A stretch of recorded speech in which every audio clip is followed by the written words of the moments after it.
I am unashamed. What about you? Welcome back to Unashamed. Zach, you're coming to Louisiana, Zach? And I'm going to North Carolina. Are we literally going to pass in the air? We're gonna as you're flying by me, I'll just wave, okay? Just wave out of your plane. I'll be down in Angola prison. And we're gonna be they finally got you. I told you the statute of limitations hadn't run out on that. I know. We're excited. Are you turning yourself in? Turning myself in. We're going to go see about the revival that's going on in Angola. We're going to have some music, some preaching, maybe some baptisms.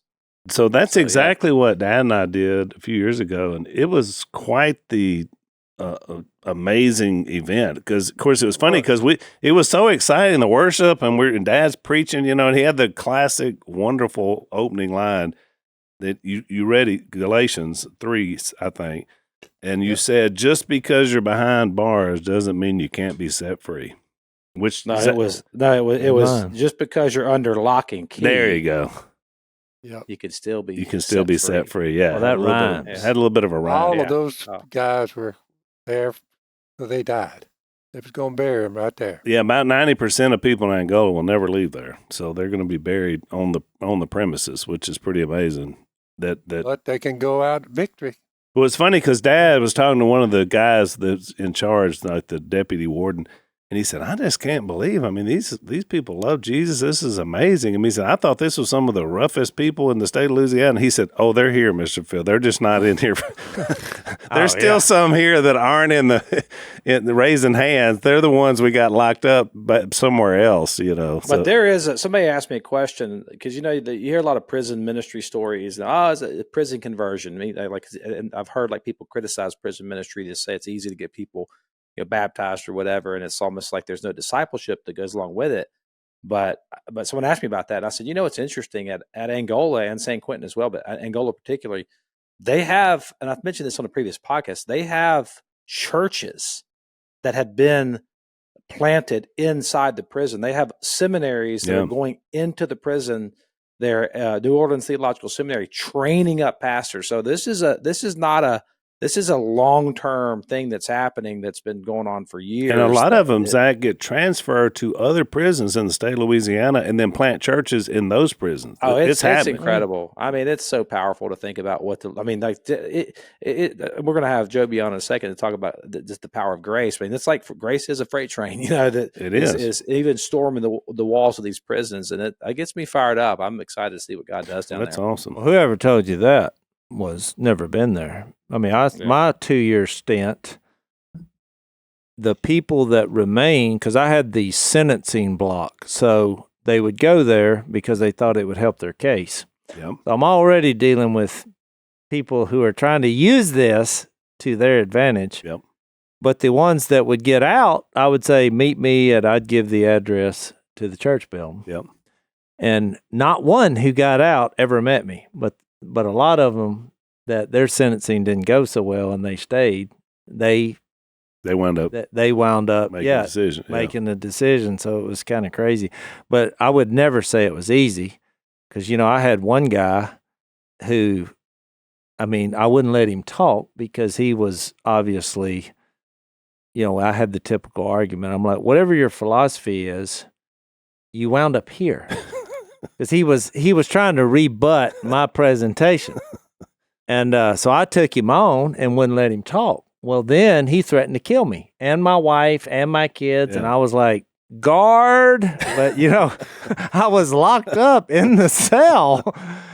And he's like, you don't have time for a guard, But, you say, well, nothing happened, but it could have. I mean, I thought this guy could kill me. Well, every time we were going into Angola and another door slammed behind me, and there were many doors that we went through, I was thinking, we're getting deeper and deeper into the enclave here. So I was aware of the setting. I felt the same thing. Yeah. I found out one thing. I don't want to go there. They had a show just soon stay out sometime on TV where they would take young people there and just watch because it does something to you. Oh, it does. I mean, I was there. It scared me, and as a volunteer, but you're right. I mean, it's the best medicine for not to ever be there. Exactly. You can have. Except to bring Jesus. I had a very strange sensation when I was in Angola a few years ago. I spent a whole day down there, and there was a moment where we're in this particular part where they handle the horses. They got like a horse farm out there and some animals. And they raise dogs out there too. Oh, they got all. It's got all amazing. Kind of stuff. They got a whole farm. Well, where I went, they grew peas. Yeah. They're out there working. And Angola makes the best hot sauce I've ever had, by the way. But and they sell it. But anyways, I'm in this area, and it's me. I feel like we're doing an ad for Angola. Well, I would don't go there. Yeah, the hot sauce is great. I love their biscuits. Well, I did tell the story about the guy trying to kill me, which my response was, "You can't kill me," because I just went psycho crazy. I was like, "I got the Spirit of God. He'll probably strike you down before you even try." Because I'm like, I'm not taking lip off somebody who's in here, and I got the Spirit of God. That's what I've been there for. I ain't taking no lip off no lawbreaker. I was kind of bluffing, but he didn't know it. And I think he thought I was as crazy as he was. Well, you did have the Spirit, but he could have killed you though. So. Yeah. Well, I was like, no, you can't. I'm going to come back and haunt all your crew. So what was your finish your story? I'm sitting there with like 50 guys, and there's me and the deputy warden. I think her name was Warden Fontenot, and she's a petite woman, and there's me, and no guards. And so I'm like, oh, these must be like the petty thieves, What are these guys all in here There's for? no petty thieves in Angola. She's like, most of these guys are in here for murder. And I'm like, and weirdly enough, I felt strangely safe. And I said, wow, there's no guards. And she said, no, these guys are awesome. These guys are awesome. They've been, reformed. And most of these guys are like in church. They're leading in the ministries here. And I felt strangely safe. And it was just interesting to think about the power of Jesus to change people and transform people. I mean, I think about Phil's journey. I mean, look at Phil now versus who Phil was at 26 years old. Different guy. You know what I mean? Yeah. So I felt that. I felt that in certain parts of the prison. Yeah, it sounds like a good way to get the gospel out on a Dateline episode. Yeah, exactly. Here was Zach thinking everything was okay. He felt safe. He felt safe until he wasn't. I made it out. I made it out, so we're good. So they trained those dogs in foreign languages so that none of the prisoners could ever, try to intercede on their behalf, which I thought was interesting. So nobody knows what language they're using except the guys that trained them. So it's pretty good when they yell out whatever in whatever language. Look out, because here comes the dogs, which I thought. So they're ready for whatever happens. And the dogs are half wolf and half, like I think German Shepherd. Yeah, that's what they are. Well, this morning's hunt, I was the dog, and because Phil says I'm better than a dog, which is technically true. Yeah, you're a good retriever. Does he obey as well as? Oh, I did. Phil said, "Them 2 trees there." Nope. To the left, 2 trees. You got a whistle? Is he whistling with the hand? Does he actually do hand gestures? Well, it's kind of crazy. We had a crazy hunt today. We don't have a blind where all these teal are going. Yeah. And every year's different because you're like, how long have y'all had that place? How long have we had this place? 30 years? Yep. 30 years. We used to have a blind on this point because there was another time 30 years ago where the water conditions were exactly like they are now, and all the ducks wanted to light there.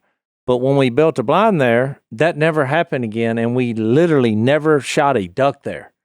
And so that blind's long gone. So we've noticed this is happening. So today we decided to do a double dope option. So we sent the A team, and I'm only wait, say that word again. Double what? Dope option. That may not be a word. Maddie, look that up. Double dope option. We've used it for years, so it's like dope popping. Yeah, like you the dope fact pop that Zach does not know a word that I just uttered is making me feel like I just got out of prison myself. Double dope option. Double dope option. Dope option. Okay, not a word. However, it should be, and what it means is if 2 groups of people go hunting the same area, but they're not together. Right. So you're catching them coming and going is the idea. Call, who's the guy that wrote the dictionary? Webster. Call Webster and get that in the long time. But is he dead? Yeah, he's been dead a long time. All right. Well, would have been a good story. So we have 2 groups of people because at our age, and I'm just saying our because the group I was with, we're past the getting a chair, sitting in the brush right by the cottonmouths. Yep. They don't have a blind. So Jay had two guys that look like he does, in shape guys. Mm-hmm. Young bucks is what Phil called. Of course, they're all 40 years old, but They're not even breathing heavy when they walk out there. so me, Phil, and Jersey Joe, I'm now referring him to that because after he's been walking around for about He is breathing heavy. 3 minutes, he is breathing heavy. I can relate to Jersey. He was actually on opening day kind of dry heaving like a dog after we got in the blind. It was one of the funnier things I've ever seen. But we couldn't laugh because he said, I think I'm having a heart attack. Which has happened out there since I had a heart attack out there. But he did better today. So we got in there this morning. Of course, then it becomes a competition, no matter what, because they're just right down the way. And so the first little bunch came in on us, 4. But it was early. It was legal, but it was early. 2 went in on my side of the decoy spread, and 2 went in on Phil, and Jersey was in the middle. So I said, shoot them. I shot the 2 on my side, and Phil and Jersey did not fire their weapons. I'm like, why didn't y'all shoot them 2? I'll let Phil answer why they didn't shoot the 2. They were hanging kind of to the right of me, Yeah. and there was Jersey Joe. And we don't shoot over people's head. Yeah. Yeah, I get it. You were doing blind etiquette. And I had a thicket in front of me that I had Dan cut it down where I could see over it. Well, he cut it down all right, but not where you could see over it. Well, where nobody knows is I slipped out there when I heard the motor crank up the way with our cohorts, and I got out there and I trimmed that down some. After the hunt. very thing that you would get on to us for our whole lives. Now Well, you know what I it's think like. the problem there. I've already hit right at the 70 mark. So when you hit 70, there's a lot of things. You can trim down brush if you want to. You have to be slippery about it, though.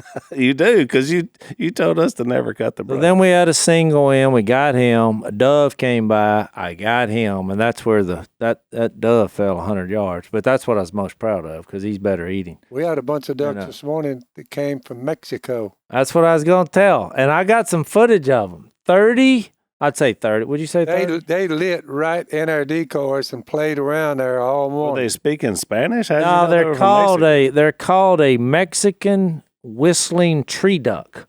Oh yeah, I've seen. And they're actually talking about next year having a season for them. Really? So you can't kill them. They're not in the. There's no. There's limit on no them right season for them. I mean, No, there's yeah. you can't even kill them. They came in, and when you get in your 70s, everything looks similar. And I was like, no.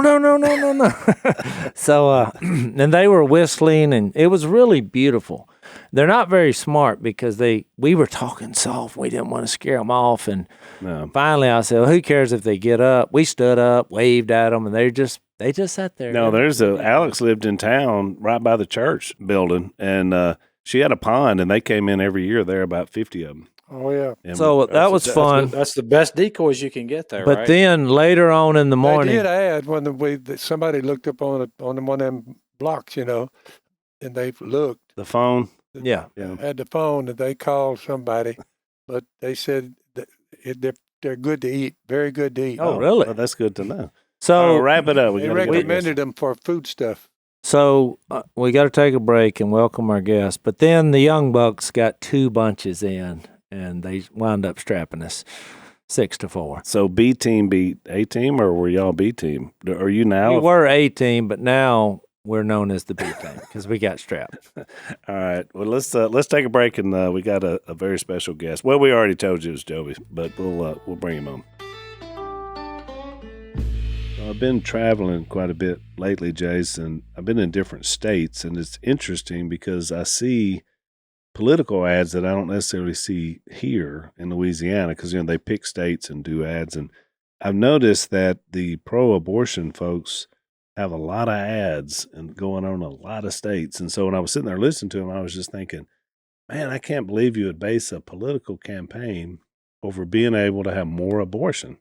Oh, it's disturbing. And you see the polls of like, which candidate would handle the issue better. And the ones that are for seems to have a bigger number, which Right. is, I think we're at a moment in our society Thank you, where we have to stand up for the innocent. So the word I come to, Jase, is darkness. It's a darkness. And in this darkness, there is a way to defend life. And we do that consistently on our podcast by talking about life and the importance. And that's from womb to tomb life, by the way, to get us ready for eternal life. But it's also the incredible work of one of our sponsors, Preborn.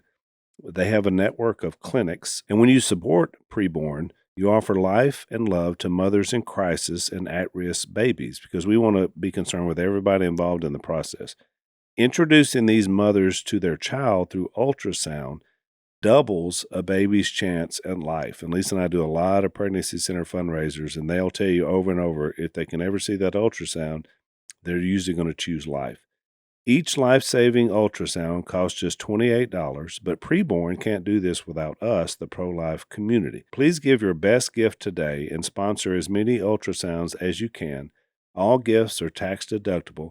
And if you have the means, would you consider a leadership gift to save babies in a big way? Your tax-deductible donation of $5,000 will sponsor Preborn's entire network for 24 hours, helping to rescue 200 babies. So we're asking you to do whatever you can. Join together, help mothers choose life. To donate, dial pound 250 and say the keyword baby. That's pound 250, keyword baby, or go to preborn.com/unashamed. That's preborn.com/unashamed.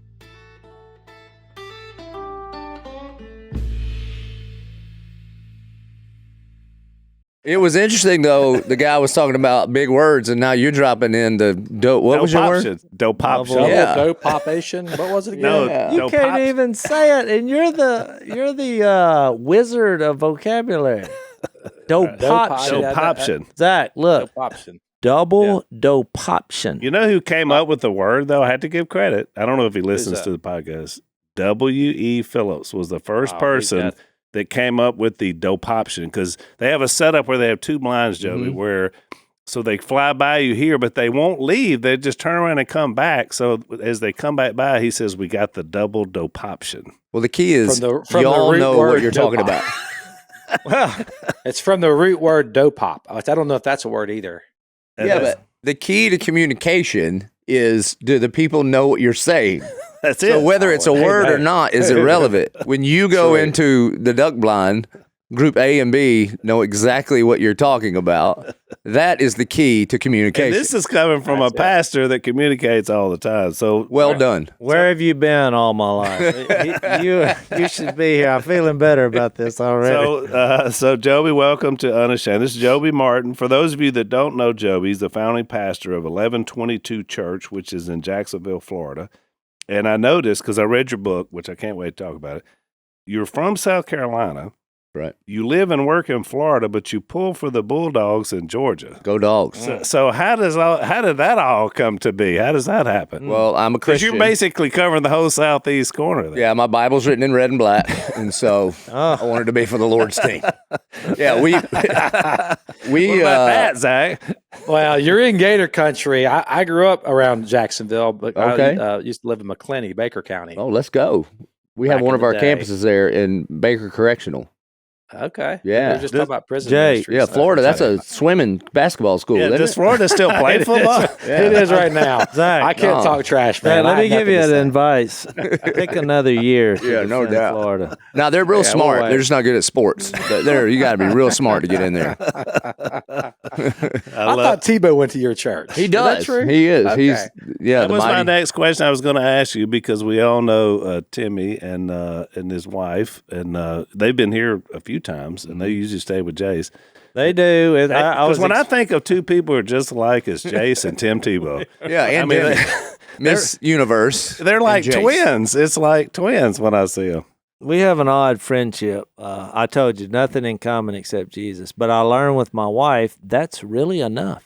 That's all you need. 100%. So- Tim and Demi go to our church, and Tim's parents do. And I honestly think one of the reasons he asked me to play a discipleship role in his life, maybe starting 10 years ago or something. And I think a huge reason is because I'm such an avid dog fan. Yeah. Never once have I said, "Oh, remember that time you were in college?" Because he used to whip us, and I hated him when he was in college. I did too. And everybody's And now like, I "You need love to meet it. Tim Tebow," and I was like, and he prays every time. He broke Herschel's record against us. Oh, So, wow. I didn't know that. Anyway, but he is the literal best dude. Yeah. Oh, He loves Jesus. I've never seen somebody leverage their platform for the kingdom like that, man. So, yeah, it's an honor to get Well, to go to church. Joby, I've heard good things about you. I asked our mutual friend probably about 6 months ago, Shane Everett. Oh, let's go. I said, "Who's the best preacher in America right now?" He gave me 2 names, and one of them was yours. Wow. He said you were one of the, And the one of other one was top- mine, right? Who's I'm the not other going one? to say the other one because he's got a lot of pastor friends, so you may be in that other category. But he I did hope it was say- me. No, I'm the not Shanes gonna are say who it also was. awesome. Yeah, we love They've the been on Shanes. here a couple times. But they had them on and sang some of their songs on the podcast, which is Bro. pretty amazing. Yeah, they're great. And Shane, he's a hunter, man. He's Oh, like an actual hunter. he is. He just Well, he sent me a goes picture hunting. of a big elk he killed. He killed a massive elk. I last know. week. He sent it to me. We do this thing at 1122. We call it Saturated. We invite a bunch of, hopefully, some of the other best pastors in, and it's basically like a week's worth of camp. We would call it a revival, but it's hard to schedule when God might unleash his spirit on you, but we Exactly. posture ourselves for that. Right. And he sent me a picture of his big elk during Saturated. Normally, the Shanes come and lead worship for us and stuff. So I got to give a shout out to Kyle Thompson, who does Oh, yeah. Undaunted Life, because I never would have met you or us by text and email if he hadn't mentioned that he knows you. Yeah, I'm wearing a shirt. And he's, there you go, right there. And we've had him on the podcast several times. So thank you, Kyle, for introducing us. And I do want to mention one more thing before we get into the ministry stuff. The last night you were at the Dry Bones Men Conference, which was here in Monroe. Yeah. It was their first one to do it. Just some guys, that aren't even full-time ministry or anything, but they do something else. And yet they said, we need a men's event here. They put it together. You were the kind of the keynote, but there were a couple other local guys that were there as well. And I hear it went great. I mean, The Spirit of God was there. oh yeah. These men were fired up. Awesome. There was I've never been to Monroe before. Kind of reminds me of where I grew up. Yep. And there were over 1,000 men worshiping the Lord, just studying His Word, and just calling men to do what Paul tells us in 1 Corinthians 16, to stand firm and act like men. Yeah. And so, You're the first person I've ever heard mention that verse, but I always loved that verse. well, Act like men. Yeah. And when he got to the end, it's that's awesome. it, man. Yeah. That's it. It's awesome. Right. He says, be watchful, be strong in the Lord, stand firm, and act like men. Let everything you do be done in love. I actually think that verse, act like men, is like the hub of the wheel, and all the other imperatives are on how you do that. Yeah. And so anyway, that's what I talked about last night. Oh, that's good. So tell me, I want to know first a little bit about you. I know you were from South Carolina. Yep. So tell me a little bit about how you came to Christ and how you wound up Sure. in ministry. Because So I, very begrudgingly. So, that's why I said they dragged Jason and I in kicking and screaming. oh my goodness. So I grew up hunting and fishing in Dillon, South Carolina. If you've ever been driving up I-95 and see south of the border, the like gas station fireworks place, that's the little town I grew up in. And I would have said I was a Christian just because I was Southern and I believed in the Second Amendment and SEC football and Santa Claus and God, you know. Yeah. And then got in some pretty significant trouble when I was in high school. And a JV football coach that I had known, he started taking me to this camp, this little Baptist camp that he ran. And the counselors reenacted the crucifixion of Christ. And I'm sitting there as a teenager watching this thing happen. And it was as if I was transported to Golgotha 2,000 years ago. And all of a sudden, this thing that I'd heard was a story. We would go maybe like Christmas and Easter. So I'd heard of the crucifixion and resurrection. But those are just big words, right? Yeah, man. I mean, I don't know. I believed that it probably happened, but I didn't believe in or believe that it counted for me. Yeah. And, it's a Baptist camp, so we sang Just As I Am about 17 times. I don't know about the 17th one. Coach Bully stands up. And you had those white knuckles. Oh, my gosh. I was like, all right, Lord, I might go to heaven, but I am not getting in front of these people, Yeah. And he said, I believe there's one more out there. and I was at one more, and it's Baptist camp, so you can't get saved where you are. You got to go down front, and so I went down and asked Jesus into my heart. Yeah. And then a few years later, I was a counselor at that camp, but I was like, I didn't do anything important. I was like the grass cutter and the lifeguard and all that kind of stuff. And one night, this is back in the day when there was a guy up front singing with a guitar, and he had an overhead projector. Remember those? And he was singing "I Am a C." Remember that song? I am a C. I'm a CH. I'm a C. Yeah. Well, I was from Dillon, so I was in the 11th grade before I realized we were singing "I'm a Christian." I didn't know what we were doing. I thought we were speaking in tongues. Maybe. I remember this. Remember that I one? am a C. That's it. I am a CH. Yeah. So Coach Lee leans over to me and says, How far into it before you realized when he got to Christ? "Years, no." Well, how many letters though? What was Oh the my letter? gosh! Oh, that's When I spelled Christian, I still had to sing the song in my head. And he leans over. He's like, "Joby Martin." He always called me my whole name, Joby Martin. Well, when the singing's done, you gonna preach. And I was 19 years old. I was like, "What?" I was like, "Coach, I don't feel comfortable speaking in front of people." And he said, "Boy," think South Carolina football coach. Yeah. He said, "Boy, did you say comfortable? Boy, do you think Paul and Silas were comfortable in prison? Boy, do you think Daniel was comfortable in the lion's den? Boy, do you think Jesus Christ was comfortable on the cross?" I was like, "No, sir." I said, "Well, what do I talk about?" And he said, "Boy, that's easy. Talk about Jesus. Talk about 30 minutes. Come on. Go." And so, first message I ever preached, and I preached John 3:16 because I knew I could find it, literally. You had seen it on Bill. Right. So I preached. A couple kids get saved. A couple like middle school kids get saved. I'd never done this before in my life. Yeah. And I walked off of that little tiny platform, about 100 middle school kids from Bennettsville and Dillon, South Carolina. And I walked off of that little thing, and Coach Lee put his finger in my chest, and he said, "Boy, when you teach the Bible, I see two things happen. I see you come alive. I see them come alive." Mm. And I said, "Coach, I'm never going to work at the church." Yeah. A few years later, There you God go. called me into ministry, and now pretty much from that moment till now, every week of my life, I've opened up the Bible and taught God's word.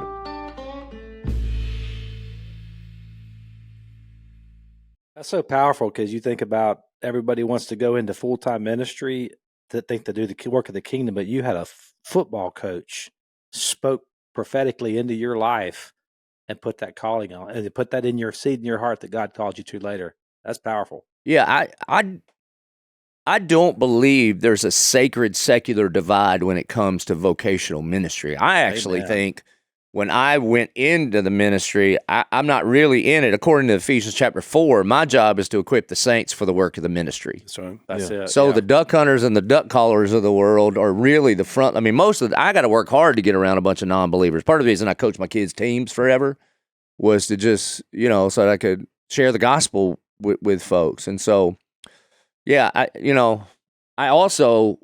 I did about 15 years in student ministry first. I never in a million years thought I'd be on a podcast with you people. I mean, this is crazy. I was just doing a Bible study with a bunch of teenagers. Yeah. And then God kept bringing people, and as I was just faithful with the ministry that was right in front of me. Remember, we're on the same. Bill's doing the church and the steeple. church and the steeple. People, what is that? God brings us I am together. a C. What does that word? This is the It's, church. here's this the is church. steeple, Here's all the steeple. people. Look Yeah. inside. There's all the people. Yeah. But like one of the things, this podcast, actually this, and when Kyle does the forging table, Mm-hmm. I give this podcast out way more than I give out like commentaries and the professionals, because a lot of guys, especially at our church, a bunch of guys get saved as adults, which honestly doesn't happen very often, but it's happening by the thousands at our church at 1122. And when they're like, "Well, what do you mean do a Bible study?" I can say, here's 2 Bible studies you can watch, just a bunch of grown men. I mean, I know you're a pastor, but that have regular lives, that love the Lord, and are just marching through the scriptures saying, what does this word say about me, say about God, say about the gospel, say about Jesus? Yeah.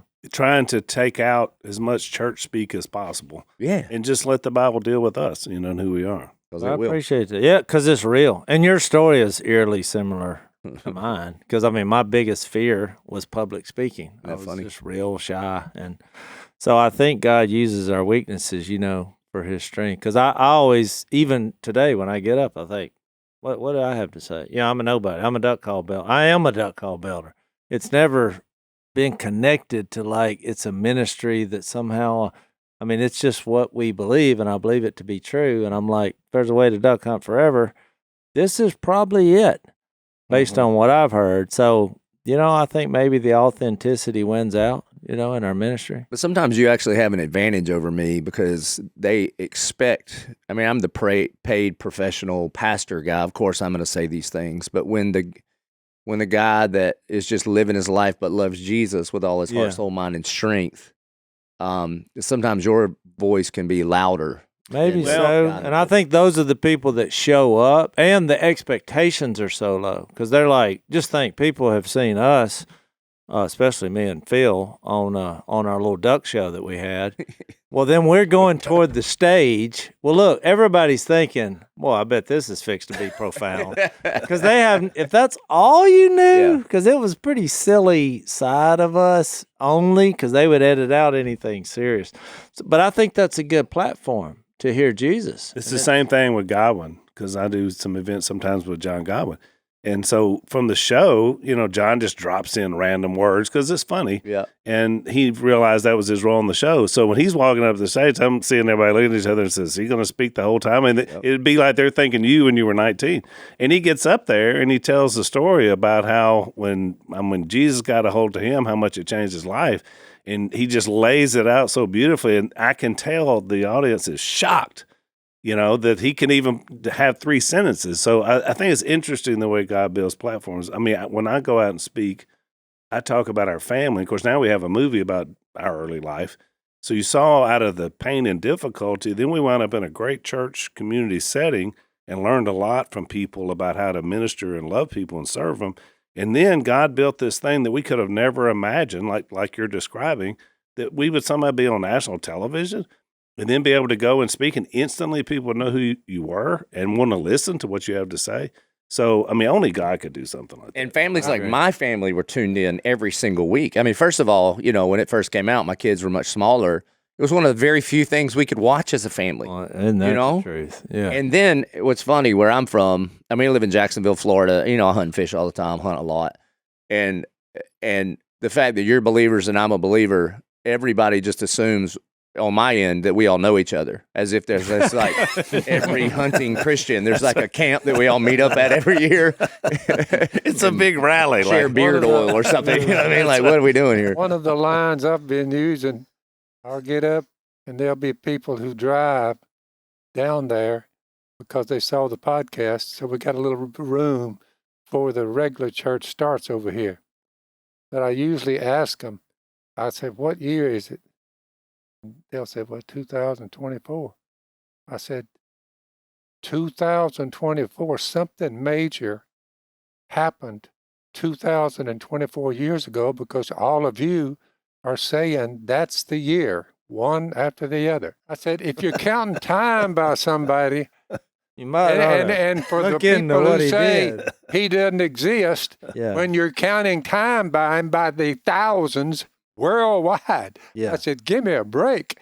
2024, big year. It's always a good argument, Phil. It's always a good argument.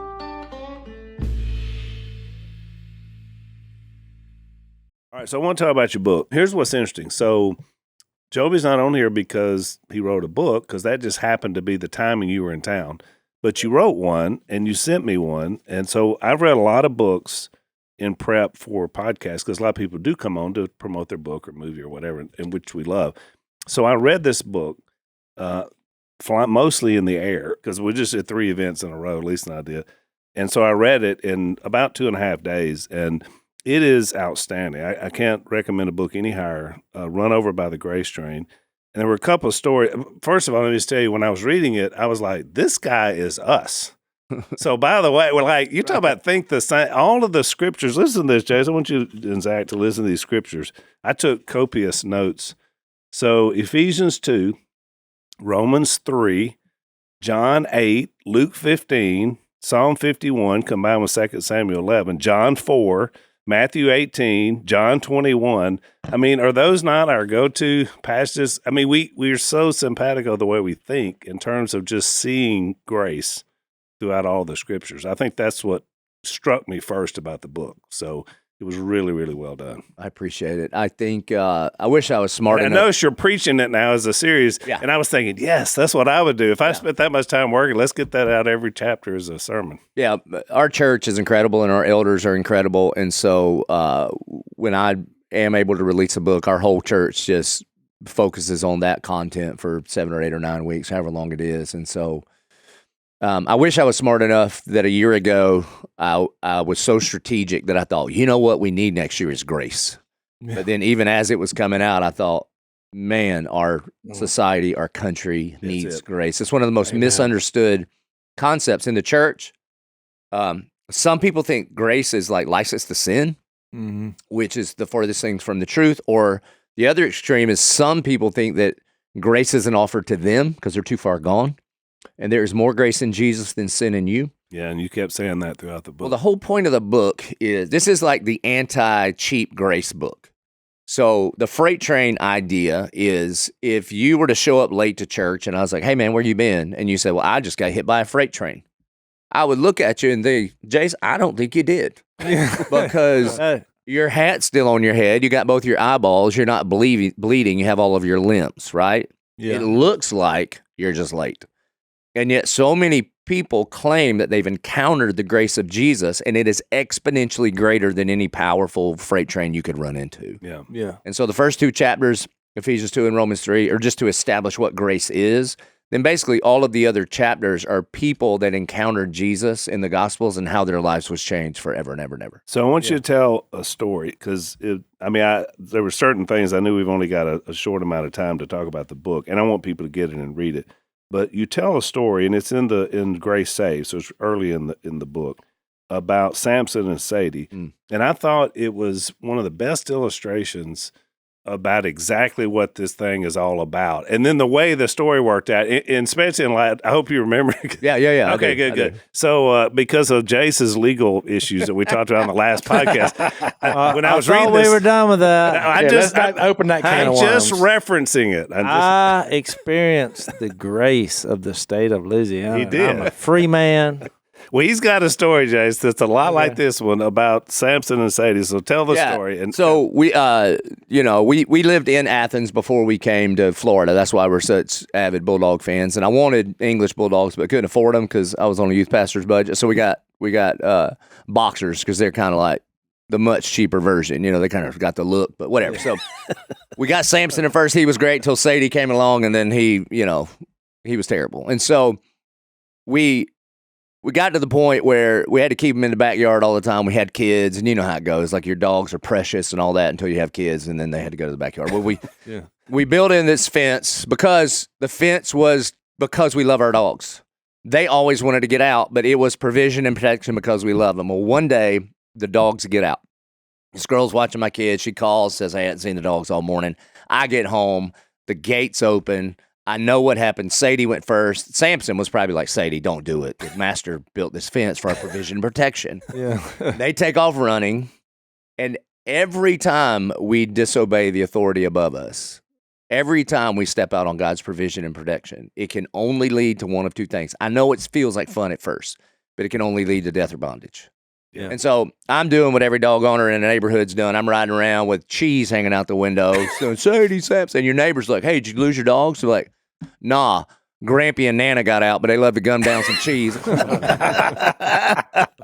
then Gretchen my wife calls me, and she's like, I found them. They're on the internet. I'm like, what? They started a GoFundMe page. What are they doing? Well, somebody found them and took them to the Pound downtown Jacksonville. So I go downtown, which I hate going downtown. I live at the beach, and the only time I go downtown is disappointment because I go to the Jags games every week. And so I go down, and my dogs are locked up, and I'm like, and they're mad at me because they're not tagged properly, and the boy hadn't been fixed because he and I were trying to hold out at my house, and so there they are. So I'm like, all right, well, what do I do? We've all been there, right?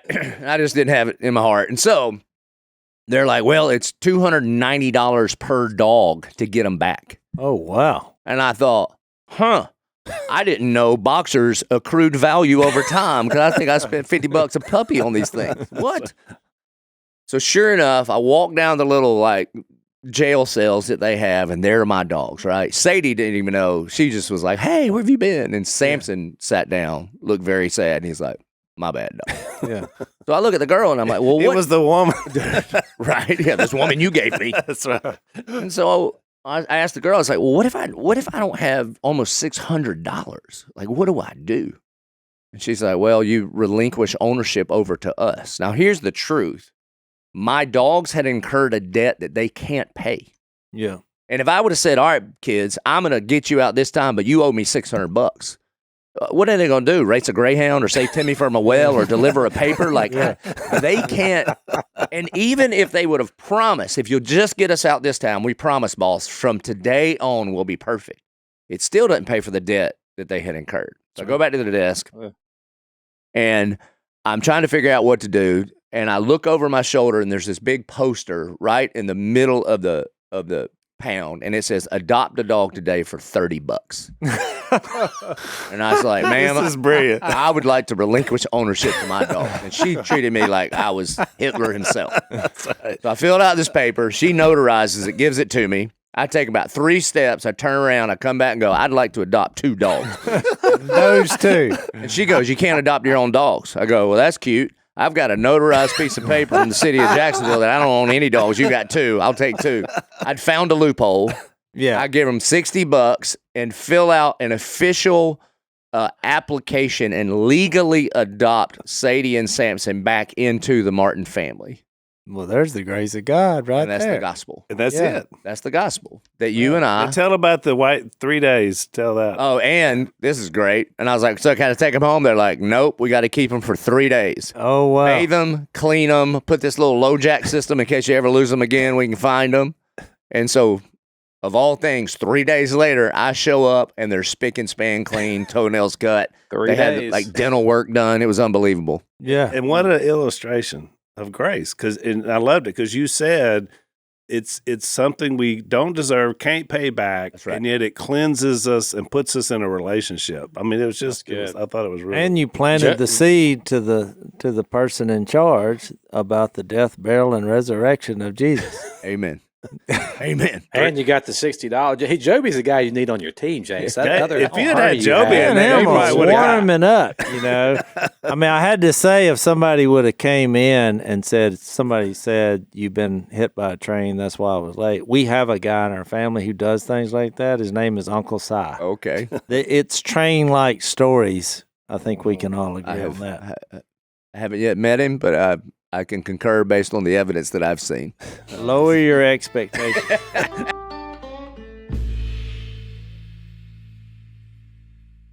So I love that story. I wanted you to tell it because it's so good. It illustrated it so beautiful. And I was literally laughing out loud on the airplane. When you say that you were reading the book and we were texting and you were like, man, I feel like, you know, we kind of think the same, especially when your, as you call it, your little duck show came out. Yeah. There are a ton of similarities. A huge part of how I learned to preach is I grew up in a storytelling family. Yep. Yes. It's just a bunch of guys that hunted and fished. Yep. And it was like, it's always the same guys telling the same stories. And it was like, as the older I got, the more to the center of the storytellers I got. And I'm not even close to the best storyteller in my family, man. I mean, my dad and uncles, and they have all the, you know. Yeah. And don't you see, Joey, that a good story, you may have heard it 10 times, but you can hear it again. for sure. Because it's so good. I mean, like, tell this one. Tell them that story. Because every time, we grew up with Dad telling stories, and people would come in, and we'd get going. He'd get going, and we'd say, Dad, tell them about this. Tell them about that one. Tell them about that. 2 hours later, he had been telling stories the whole time. That's why I brought up Uncle Si. He's actually the greatest storyteller. And he is fantastic. But some of his stories defy the laws of nature and physics. I mean, he was chased by wolves. Everybody has a chased by wolves story.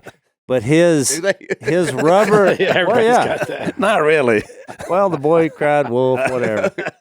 But his tennis shoes made of rubber, the friction that was caused as he was running caused his tennis shoes to explode in flames. He could feel them melting as he was The way he running. tells the story is so funny because he's like, So there I was being chased by wolves, and I'm breaking every track record in the history. If they could have had a stopwatch on me, he said, you world record holder is what I'd have been. he said, I ran 100 meters in under 10 seconds. But look, then he says, but then I smelled something.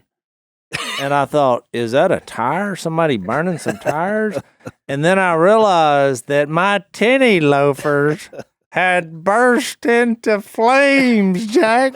So how did you start that story? You said, so there I was. There I was. Page 1. So there I was. There I That's how I was. start out every good story. That's why I was telling you that there was so much in there that just felt so common to us. That's why I told you, so you're one of us. I mean, it was just like You don't learn that in seminary. No. Oh, I did You learn that in the terrible in backwoods. preaching But class. I think it's the way our brains, though, to get something simplified. I mean, because like to me, I'm a human. I'm living on the planet, and newsflash, I'm gonna die. Mm-hmm. And I'm stumbling across reading the Bible at 14 years of age, and when I get to John 21, I was like, this human claiming to be God is now eating fish on the bank post-death. I mean, to me, to simplify it all, I thought, well, if I want to live, I need to quit being such a skeptic about this and realize there's nobody else that has accomplished this. So I said all that to say, when you said that first line a couple podcasts ago, I shared one night about a week ago, I just read the red letters because I hang out in Matthew, Mark, Luke, and John because I'm trying to get to know Jesus better. 40 years into this. But I just, for fun, I just read the red letters.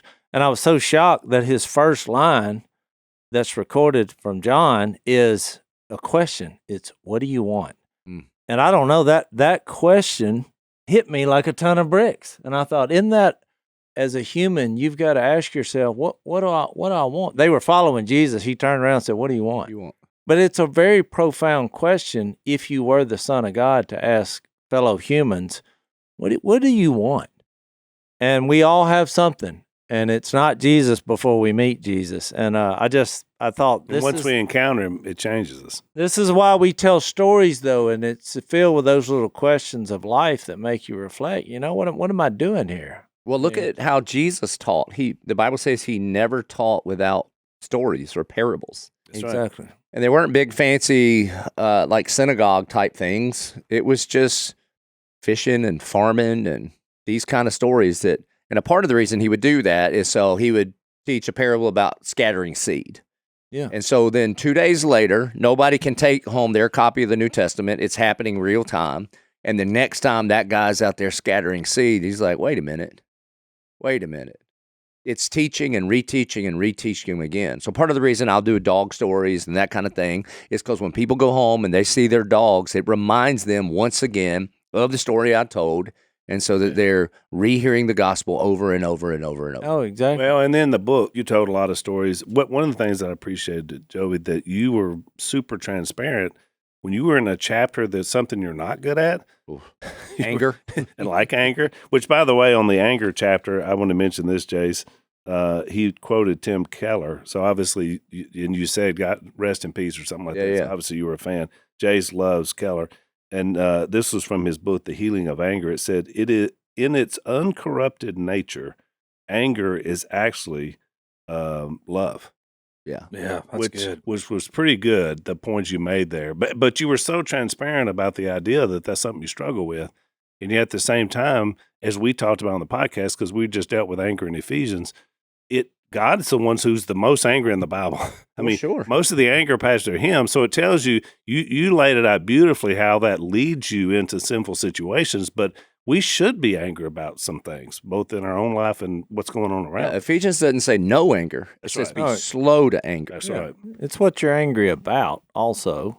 You know. In fact, if you're not angry about the things that God is angry about, you should really check yourself, especially in our culture today. Exactly. Oh, I agree with that. And that was another thing that really was, I'm so excited that you were bold about things that culturally people want to run away from. But you said, look, I'm just a mailman here.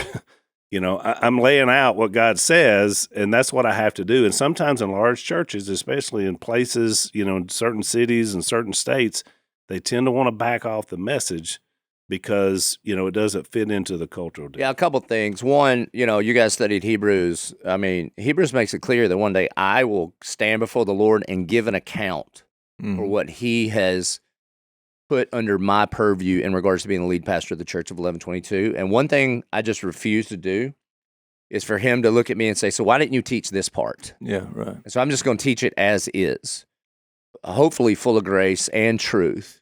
But I just refuse. I didn't know it was going to work. Like when we planted our church, I didn't know a bunch of people were going to show up. Everybody told me to not do all the things that we're going to do. Like they said, make sure you keep all the religious icons at a minimum. So we put a 50-foot red steel cross right in front of the church. I don't want anybody to be confused about what we're doing. We want to point people to the cross. Exactly. And the reason that I can share the struggles that I have, it's because the good news of the gospel of Jesus has outed every single one of us. Exactly. I'm not a mistaker that needs to try harder. I'm a sinner that needs the grace of Jesus. Yeah. And so, yeah, I got a long way to go when it comes to anger. So on that chapter, I just share some of my worst moments. Also, as a preacher or a communicator, listen, man, when you share your success stories, almost nobody can relate to you. And when you share your failures, I'll never run out of material. Yeah, that's right. I mean, I'll never run out of material. Right. Which is why we say we won't either on the Unashamed podcast, because we're constantly there. We're out of time, man. That went by fast. That did come by fast.